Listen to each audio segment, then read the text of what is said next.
Bismillahirrahmanirrahim. Alhamdulillahi rabbil alamin. Wassalatu wassalamu ala ashrafil anbiya'i wal mursalin wa ala alihi wa ashabihi wa man sara ala nahjihi ila yaumiddin.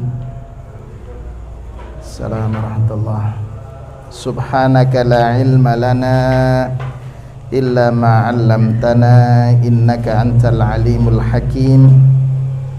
Allahumma inna nas'aluka ilman nafi'a wa rizqan tayyiba wa amalan mutaqabbala.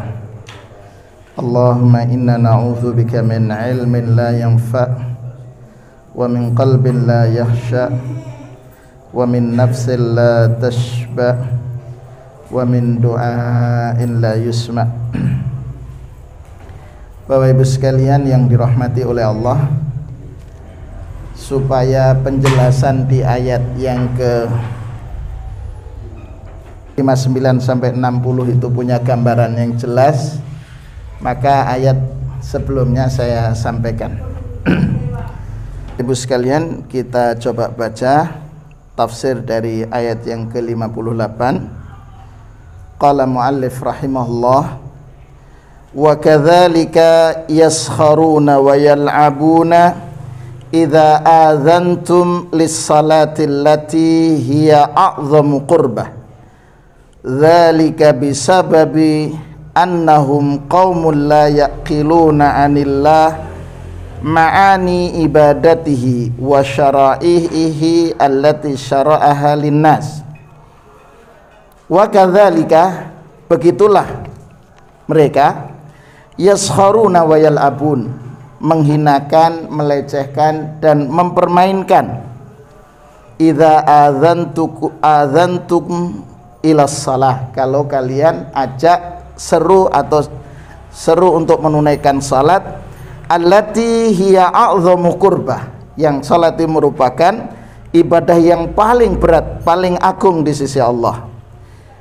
Kenapa? Dzalika bisababi, dan itu disebabkan annahum qaumun la yaqilun, mereka itu adalah kelompok yang tidak berakal. Tentang apa? Tidak mengetahui tentang ma'ani ibadati, makna dari penghambaan, beribadah kepada Allah, tidak mengetahui tentang syariat-syariat yang Allah syariatkan. Bapak Ibu sekalian, di ayat yang sebelumnya itu menjelaskan tentang larangan menjadikan orang-orang yang mempermainkan agama Allah sebagai wali. Wali itu memiliki makna ansor, sebagai penolong. Wali juga mempunyai makna ar-rais atau imam, ya, sebagai pemimpin. Wali juga mempunyai makna ar-rafiq, teman setia.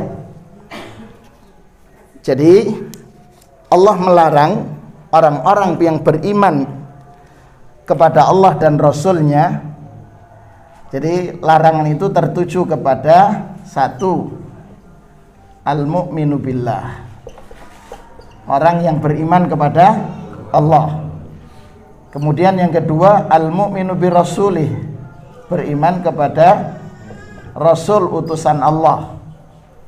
Kemudian mereka yang mukmin, al-mu'minu bidinil Islam, mengimani tentang kebenaran agama Islam. Kenapa? Karena Allah menyatakan, wa may yabtaghi ghairal islami dina falayyuqbala min wa huwa fil akhirati minal khasirin. Siapa yang mencari panduan hidup, petunjuk hidup yang selain daripada Islam, maka dalam ayat Al-Quran itu dikatakan termasuk orang-orang yang merugi. Nah, orang-orang yang beriman, meyakini Allah sebagai Rabb, Rasul Muhammad SAW sebagai utusan Allah, meyakini bahwa Islam itu adalah agama yang dibawa oleh Rasulullah SAW yang menyempurnakan seluruh ajaran para nabi sebelumnya, karena seluruh risalah para nabi itu intinya sama, yaitu sama-sama mengesahkan Allah Subhanahu wa ta'ala. Cuman syariat masing-masing berbeda. Karena itu Allah menyatakan likullin ja'alna minkum syir'atan wa minhaja. Masing-masing kami jadikan untuk mereka syariat dan minhaj, metode tersendiri. Nah, orang-orang yang telah mengikrarkan semacam ini dilarang oleh Allah menjadikan orang-orang mustahziin yang menghinakan, melecehkan agama Allah untuk dijadikan sebagai wali, untuk dijadikan sebagai penolong, untuk dijadikan sebagai pemimpin, untuk dijadikan sebagai ar-rafiq, teman setia. Kenapa? Karena salah satu yang mereka lakukan, wa idza nadaitum ilas shalah, kalau kalian seru, ajak mereka menyatakan diri Islam untuk kemudian menunaikan salat, ittakhadhuha huzwa, dijadikan main-main, gitu. Seperti beberapa waktu yang lalu dijadikan mainan dengan TikTok, gitu, anak-anak sekolah itu, gitu. Huzwa wa la'iba, sebagai hinaan dan permainan saja. Dzalika bi annahum qaumun la ya'qilun. Kenapa mereka melakukan, menjadikan agama Allah, syiar-syiar Allah sebagai permainan? Karena mereka adalah kaum yang tidak tahu. Saya mengutip penjelasan Syekh Abu Bakar Jabil Jazairi rahimahullah. Kata beliau, haqqan innahum la ya'qilun. Benar, mereka itu tidak berakal. Kenapa kata beliau?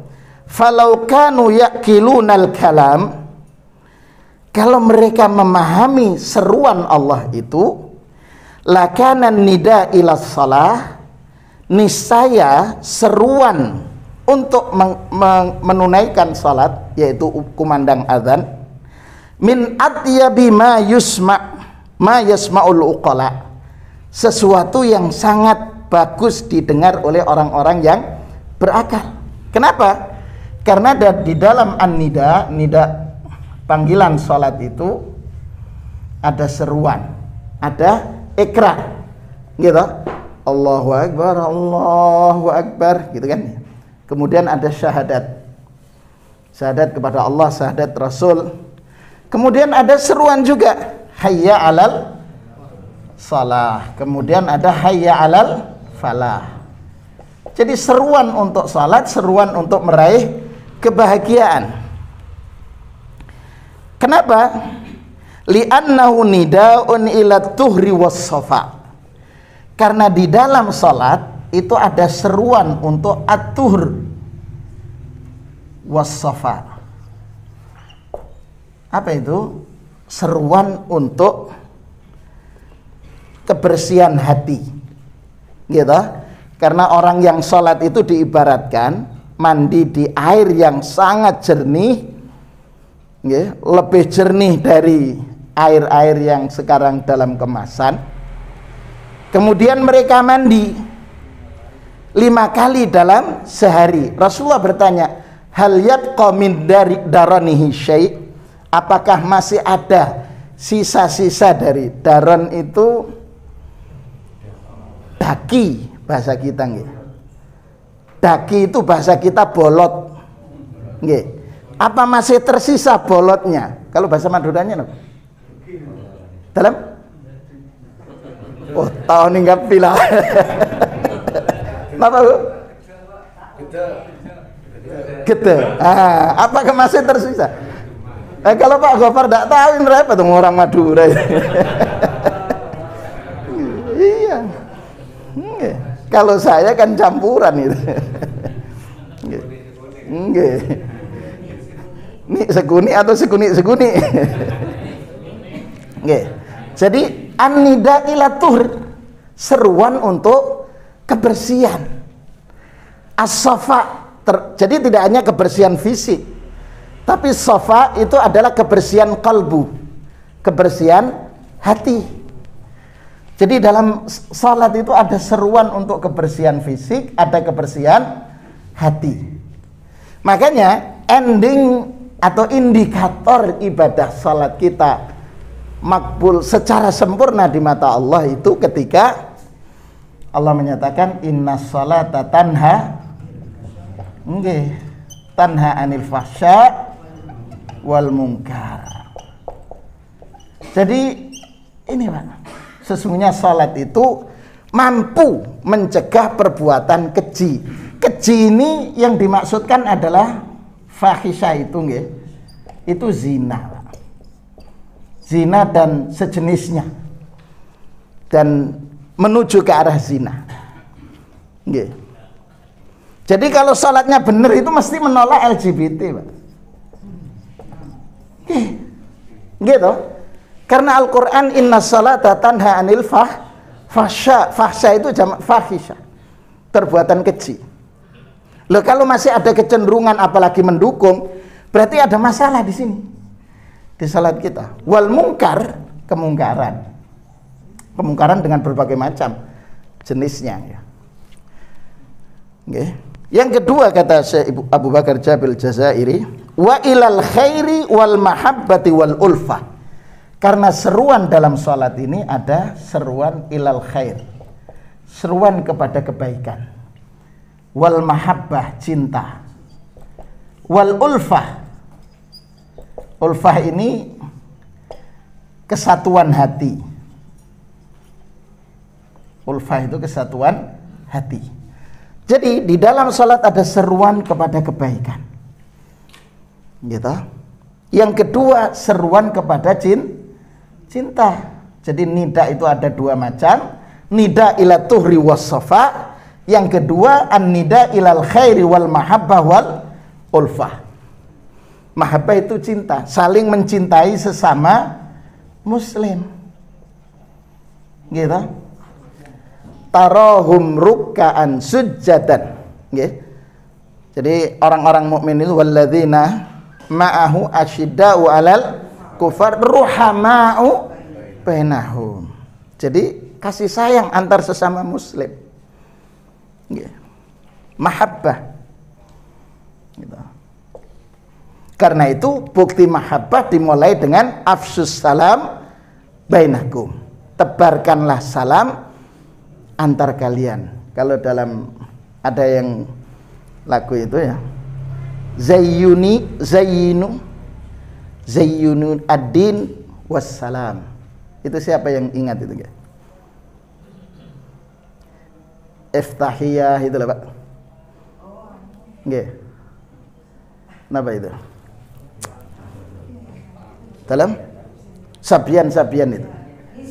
Nggih, kan ada zayyinu din wassalam, gitu kan? Hiasi agama.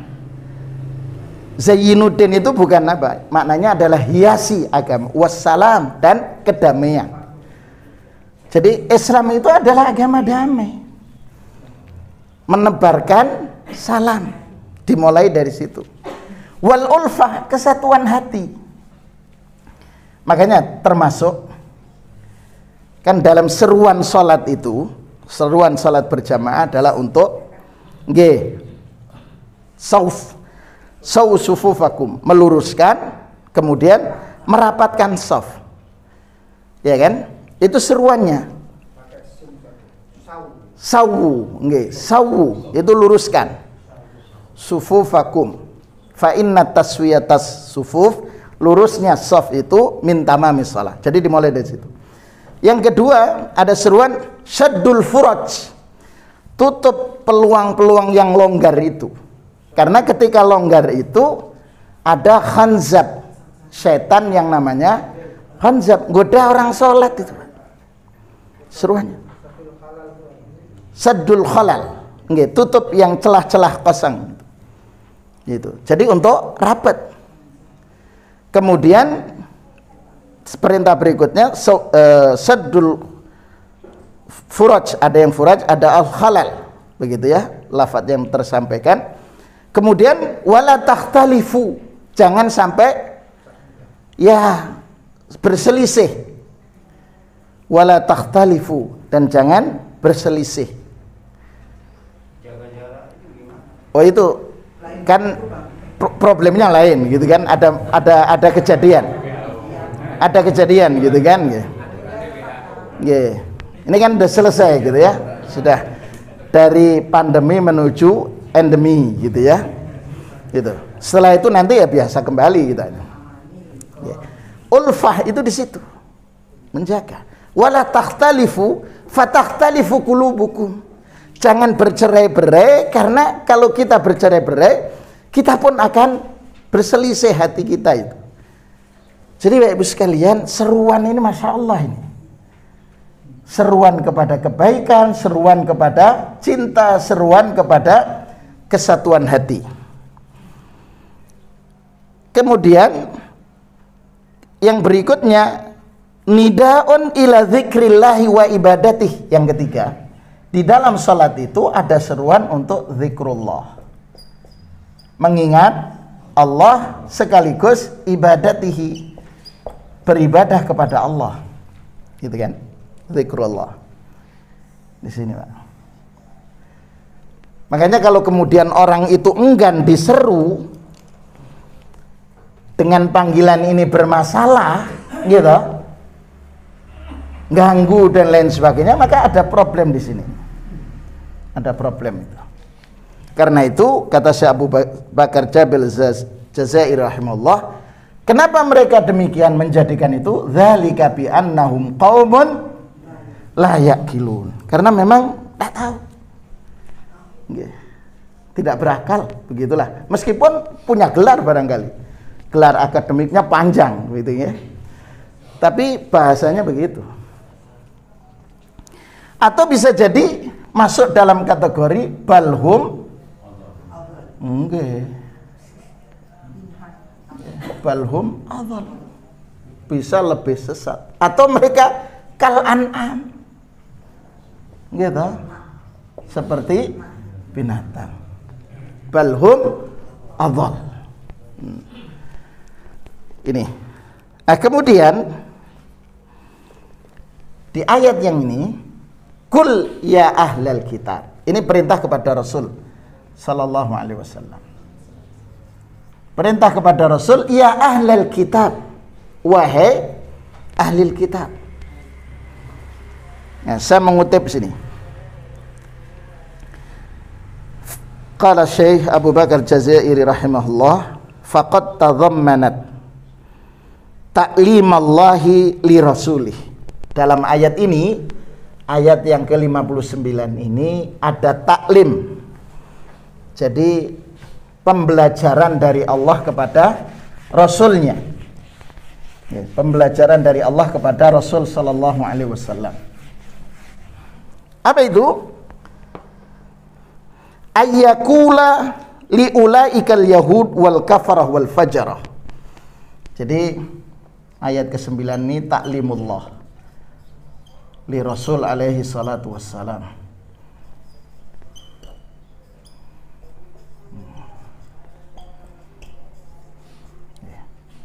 Apa taklimnya Allah? Untuk bersikap terhadap, jadi ada mauqif, sikap terhadap ahlil kitab. Terus kafarah wa al-fajarah. Kafarah al-fajarah, orang kafir yang fujur. Begitu.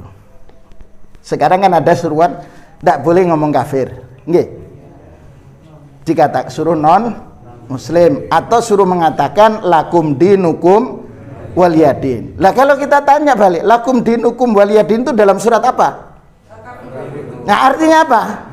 Nggih, sama saja.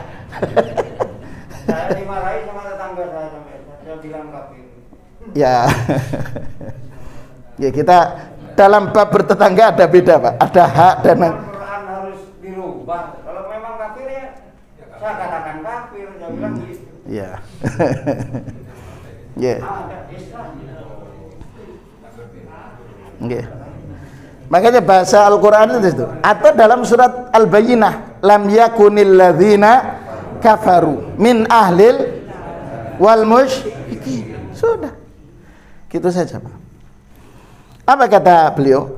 Faqad tadammanat hadhil ayatu ta'limallahi li rasulih sallallahu alaihi wasallam ayyakula li ulaikal yahud wal kafarah al fajarah ya ahlal kitab innakum bimu'adatikum lana warharbikum lana waharbukum. Jadi ahli kitab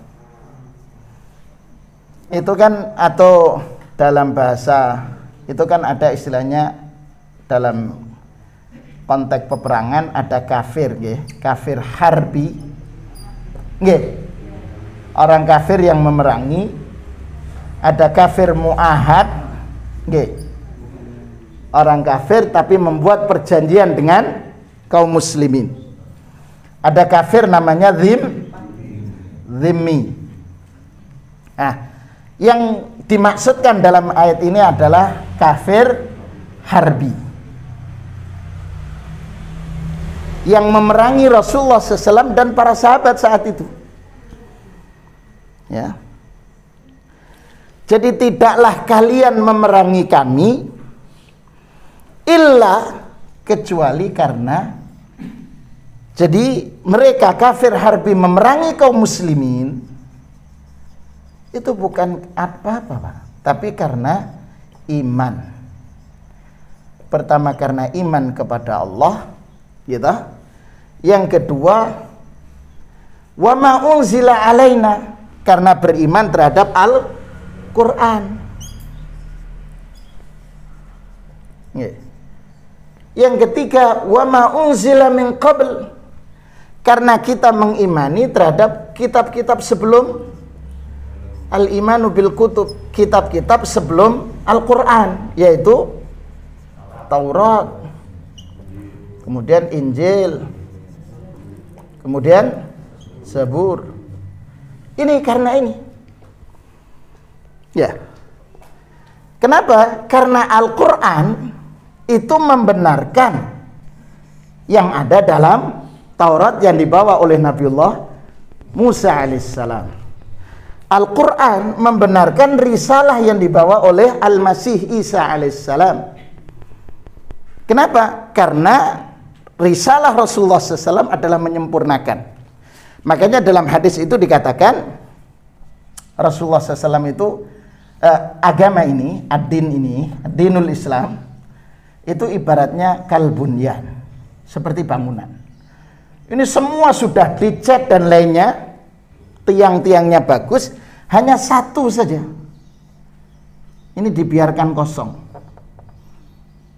jadi tidak nyambung bangunannya ini, sehingga orang-orang mengatakan alangkah indahnya bangunan ini kalau disempurnakan. Kata Rasulullah, wa ana dzalikal labina, akulah batu bata yang menyempurnakan ini.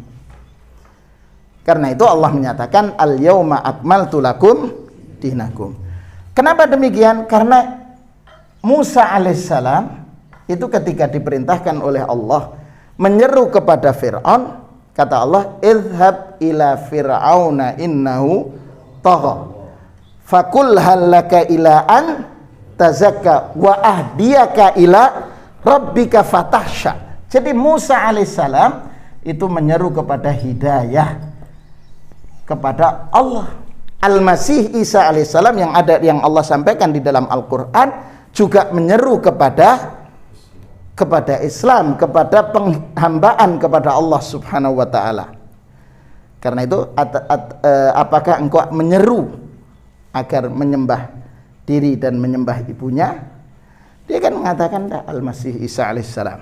Jadi di sini, karena itu risalah Rasul ini adalah penyempurna dari seluruh risalah yang ada.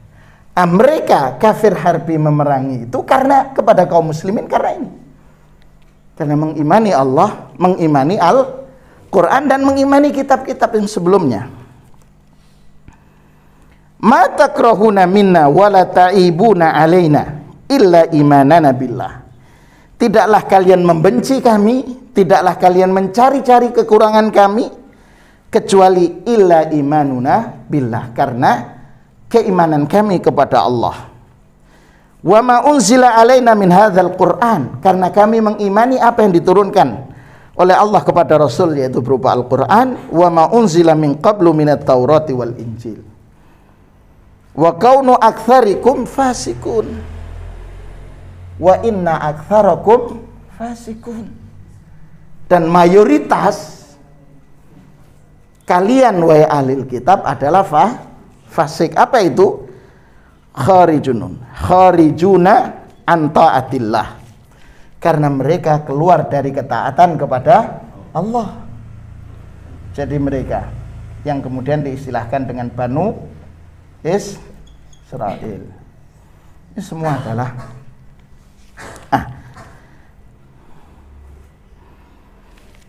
kul. Nah, kemudian Rasulullah diperintahkan oleh Allah Subhanahu wa taala.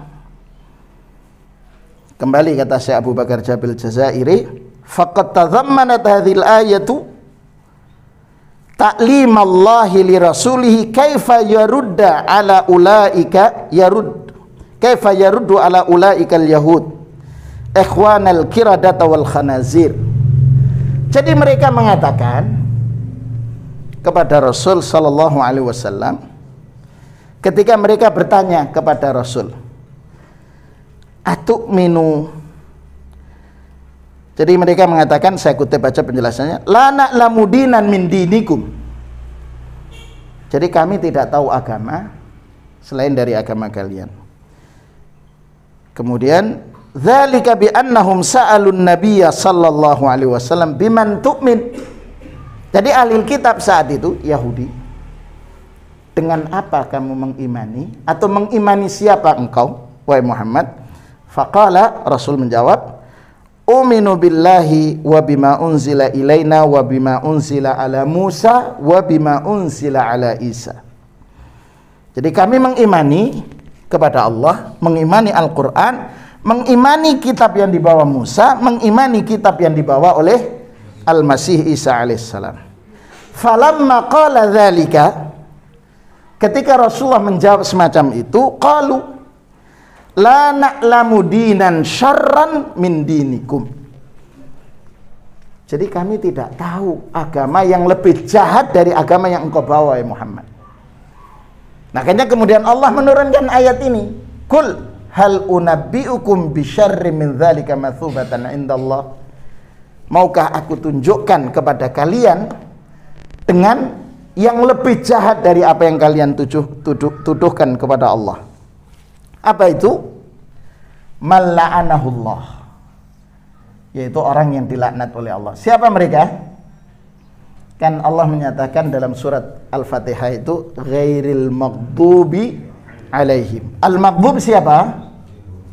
Nggih, al-maghdub itu al-Yahud. Kenapa? Ya, yang mengikuti jejaknya. Siapa Yahudi ini? Mereka mengetahui kebenaran Rasulullah SAW. Jadi tahu al-ilmu bi risalati Muhammad. Mereka mengetahui risalah yang dibawa oleh Muhammad sallallahu alaihi wasallam. Tetapi pengetahuan mereka tidak menjadi sebab mereka mengimani risalah Rasulullah SAW, tapi justru memerangi risalah yang dibawa oleh Rasulullah SAW. Maka mereka dikatakan maghdub, ad-dhalin, mereka beramal tanpa dasar ilmu. Hadza ma wajadna alaihi ana. Malla'anahullah. Siapa yang dilaknat oleh Allah? Kalau sudah dilaknat itu al-laknu itu at-tardu min rahmatillah, yaitu dijauhkan dari rahmat Allah. Lah kalau dijauhkan dari rahmat Allah, mau mencari rahmat siapa lagi? Gitu, tidak ada lagi. Wa ghadiba alaihi, sudah dilaknat, dimurkai. Begitu Pak. Siapa yang lebih jahat? Mereka yang dilaknat, dimurkai oleh Allah. Wa ja'ala minhumul qiradata wal khanazir, dijadikan kera dan babi di masa Nabiullah Daud alaihissalam. Di apa itu istilahnya? Model disulap, Wa abadat taghut, dan kemudian menyembah at-taghut. Yang dimaksudkan ini kata Syekh Abu Bakar Jazairi, itu ada syaitan. Apa itu syaitan? Yang setan itu adalah kullu mutamarrid, semua yang sulit diatur, min hayawanin, baik itu dari hewan, au jinin ataupun jin, au insanin atau manusia. Jadi pokoknya mau diikuti yang oleh pengikutnya dan padahal itu menyimpang dari aturan Allah, maka itu masuk kategori setan. Karena itu dalam surat An-Nas dikatakan minal jinnati wan nas. Ini kata Allah, ulaika syarrum makanan. Mereka itu adalah orang-orang yang paling buruk tempat kembalinya. Wa adallu an sawa'is sabil, dan paling sesat dari jalan yang lurus, jalan yang benar. Dikatakan wa abadas taghut wa huwa syaitan dzalika bi ta'atihi, karena beliau mentaatinya, mereka mentaatinya. Wal inqiyadu lima yuhibbu, dan kemudian tunduk. Wa yuzayyinu lahu, setan menghiasi, ya, menghiasi keburukan seakan-akan baik, ya, dipelamir gitulah, ya. Wal fasad, karena itu antum ya ma'syara yahud la syarram makanan yaumal qiyamah. Kalian wahai orang-orang Yahudi adalah orang-orang yang paling buruk tempat kembalinya. Wa adallu sabilal yaum fi hadhil hayatid dunya. Kalian tuh orang-orang yang tersesat dari jalan yang lurus ketika hidup di dunia, mengetahui kebenaran tapi tidak diamalkan. Ini penjelasan yang kita bisa sampaikan dengan mengutip penjelasan Syekh Abu Bakar Jabil Jazairi rahimahullah. Monggo, ada yang perlu ditanyakan Bapak Ibu? Monggo Pak Haji.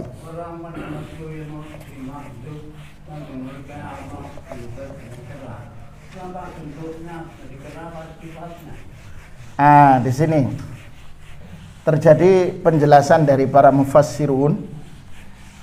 Itu ada yang mengatakan memaknai dengan makna yang sesungguhnya, yang mereka dirubah seperti kera, dan itu di masa Nabiullah Dawud alaihissalam.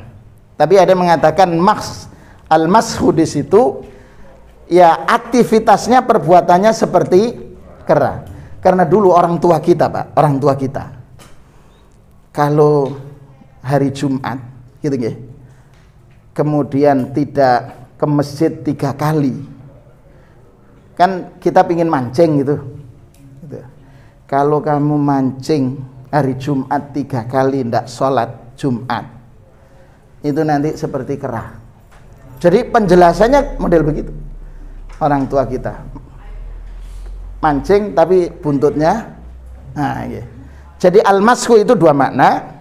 Ada yang mengatakan kalau penjelasan Syekh Abu Bakar Jazairi rahimahullah, yang terjadi seperti itu adalah di masa Nabiullah Dawud alaihissalam. Kemudian yang kedua, bisa jadi maknanya untuk yang generasi saat ini adalah mengikuti konsep babi itu. Babi itu satu, khanazir itu kan jamak dari khinzir, Pak. Nggih. Khinzir itu babi. Nggih toh? Babi itu kalau kita cermati, satu, suka di tempat yang qadirah, kotor, gitu. Makanannya pun juga dimakan lagi, kotor juga, gitu. Terus tidak punya malu, tidak punya sifat malu, lah mutu. Makanya ada sebuah penelitian mengatakan, katanya, bahwa mereka yang suka mengkonsumsi ini hilang rasa malunya. Jenengan lihat sudah, mereka yang kalau sedang musim panas gitu ya, yang ada di Bali, tempat-tempat wisata. Itu kan tidak malu dengan pakaian yang seperti itu. Gitu. Kalau orang Islam makan ayam, makan onta, itu enggak daging gitu. Tapi mereka tidak punya malu. Jadi ini sifat-sifatnya. Kotor, gitu. Orang Islam itu kan selalu mencari, mestinya selalu mencari yang baik. Kasbul halal. Adyab yang paling bagus, yang halal gitu. Bukan cari yang tidak halal, apalagi abu-abu. Gitu. Yang abu-abu aja sudah ditinggalkan kok. Apalagi yang haram. Lah sekarang semua yang halal aja sulit dicari, apalagi yang haram aja sudah sulit dicari, apalagi. Wah, itu ruwet itu. Gitu. Cara berpikirnya bermasalah itu. Gitu. Padahal semua Allah siapkan itu Masya Allah luar biasa. Tinggal mau bergerak. Begitu nggih, Pak Haji? Sampun? Nggih. Monggo Ibu. Ada ahli kitab juga yang masuk surga. Nggih. Nggih. Ini kaitannya dengan ayat surat Al-Baqarah 62. Innalladzina amanu walladzina hadu wan nasara was-sabiina man amana billah. Ila akhiril ayat. Itu yang dimaksudkan adalah atba Musa. Pengikut Musa alaihissalam di masa-masa awal. Ya, sebelum kedatangan risalah Rasulullah SAW, dan mereka berkomitmen dengan syariat yang dibawa oleh Nabi Musa. Begitu juga mereka-mereka yang berkomitmen dengan ajaran Al-Masih Isa alaihissalam sebelum datangnya risalah Rasulullah SAW, dan mereka menjalankan petunjuk Nabiullah Isa alaihissalam. Karena itu Isa alaihissalam kan mengatakan, man ansari ilallah, siapa yang jadi penolongku, gitu kan, ilallah, di hadapan Allah. Mereka qala al-hawariyuna nahnu ansarullah fa amanat ta'ifatum min bani Israila wa kafarat ta'ifah. Saat itu berpecah. Mereka-mereka yang tetap beriman, itulah yang kemudian masuk menjadi ahli jannah yang dimaksudkan dalam ayat itu. Begitu nggih. Adapun setelahnya sudah banyak. Ada sebutan 3 agama samawi begitu Ustaz. Nggih. Itu Islam, terus yang non-Islam ini. Nggih. Apa pengertian samawi ketiga agama ini Ustaz? Jadi pengertian agama samawi itu adalah agama yang Allah turunkan. Ini jadi agama sumbernya dari langit ini,